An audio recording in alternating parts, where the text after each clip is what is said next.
America, ఇరాన్ల మధ్య కుదిరిన శాంతి ఒప్పందం సంగతి ఒక్క అడుగు ముందుకు 10 అడుగులు వెనక్కి అన్న చందంగా తయారైంది. అంతా ఓకే అయిపోతుంది. మళ్ళీ ఎవరో ఒకళ్ళు దాడులు మొదలుపెడుతున్నారు. తాజాగా ఇరాన్ హార్ముజ్ జలసంధిలో ప్రయాణిస్తున్న నౌకలపై దాడి చేయడంతో అమెరికా మంగళవారం రాత్రి ఇరాన్పై పెద్ద ఎత్తున విరుచుకుపడింది. అమెరికా దాడులతోటి ఇరాన్ కూడా ప్రతీకార దాడులకు దిగింది. దీంతో మళ్ళీ యుద్ధం మొదలవుతుందా అన్న భయాలు, ఆందోళనలు మొదలయ్యాయి. అన్నిటికంటే ముఖ్యంగా అమెరికా అధ్యక్షుడు డొనాల్డ్ ట్రంప్ చేసిన ప్రకటన ఒక్కసారిగా మార్కెట్లను ముంచేసింది. డొనాల్డ్ ట్రంప్ ప్రకటనతోటి ఒక్కసారిగా ప్రపంచవ్యాప్తంగా చమురు ధరలు పెరగడంతో పాటు భారతీయ స్టాక్ మార్కెట్లు కుప్పకూలాయి. ఇక శాంతి ఒప్పందం ముగిసినట్లే అంటూ డొనాల్డ్ ట్రంప్ తాజాగా సంచలన వ్యాఖ్యలు చేశారు. దీంతో భారతీయ స్టాక్ మార్కెట్లలో బ్లడ్ బాత్ నమోదైందని చెప్పాలి. కొన్ని గంటల వ్యవధిలోనే ఇన్వెస్టర్లు ఏకంగా 8 లక్షల కోట్లు నష్టపోయారు. బుధవారం ఉదయం నుంచే మార్కెట్లు నష్టాలతో మొదలైనా కూడా మధ్యాహ్నం తర్వాత డొనాల్డ్ ట్రంప్ ప్రకటనతోటి ఒక్కసారిగా అమ్మకాల ఒత్తిడితోటి అటు సెన్సెక్స్, ఇటు ఎన్ఎస్సి, నిఫ్టీ కూడా భారీ నష్టాలను నమోదు చేసుకున్నాయి. శాంతి ఒప్పందం ముగిసినట్లే అంటూ డొనాల్డ్ ట్రంప్ చేసిన ప్రకటనతోటి అన్ని రంగాల షేర్లు పెద్ద ఎత్తున అమ్మకాల ఒత్తిడికి గురవడంతో బీఎస్సీ సెన్సెక్స్ ఏకంగా 1677 పాయింట్లు నష్టపోయింది. ఎన్ఎస్సి, నిఫ్టీ కూడా 516 పాయింట్ల మేర నష్టాలను చవిచూసింది.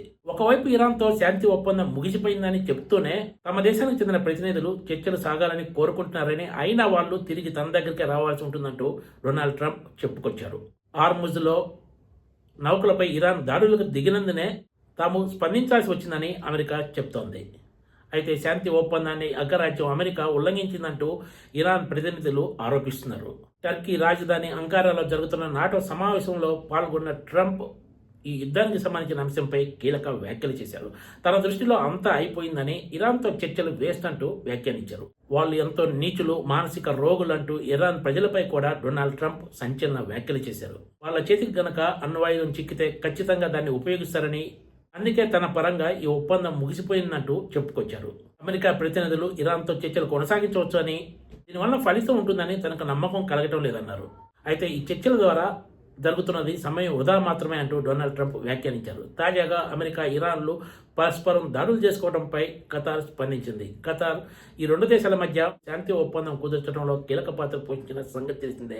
తక్షణమే రెండు దేశాలు కూడా దాడులను నిలిపివేసి చర్చల ద్వారానే సమస్యను పరిష్కరించుకోవాలని కోరింది. మరి రాబోయే రోజుల్లో ఈ పరిణామాలు ఎలా మారతాయో చూడాలి.